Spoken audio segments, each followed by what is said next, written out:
আজকে আমি আপনাদের তৈরি করে দেখাবো হাতে মাখা আলুর দমের রেসিপি। বাদাম বাটা দিয়ে খেতে এতটা টেস্টি হয়। প্রথমে এখানে আলমন্ড, বাদাম, আদা, রসুন, কিশমিশ এবং কাঁচা লঙ্কা সমস্ত কিছু একসাথে ভালোভাবে মিহি করে পেস্ট করে নিতে হবে।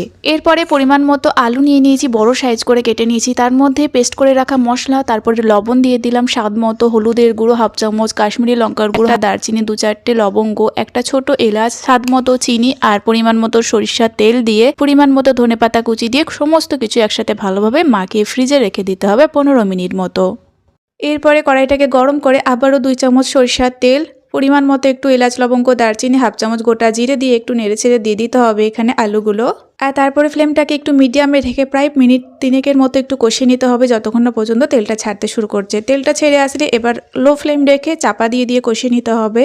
1 মিনিট অন্তর অন্তর চাপাটা খুলে দেখে নিতে হবে, আবারও চাপা দিয়ে কষাতে হবে। আর এই কষাতে কষাতে সামান্য একটু টমেটো সস দিয়ে আবারও ভালোভাবে মাখিয়ে এটাকে আবারও কষিয়ে নিতে হবে।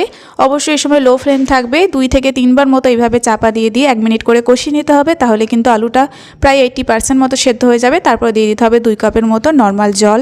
জলটা দেওয়ার পরে ভালোভাবে আবার একটু নেড়েচেড়ে মিশিয়ে এখন চাপা দিয়ে দিতে হবে প্রায় 15 মিনিট মতো লো ফ্লেমে।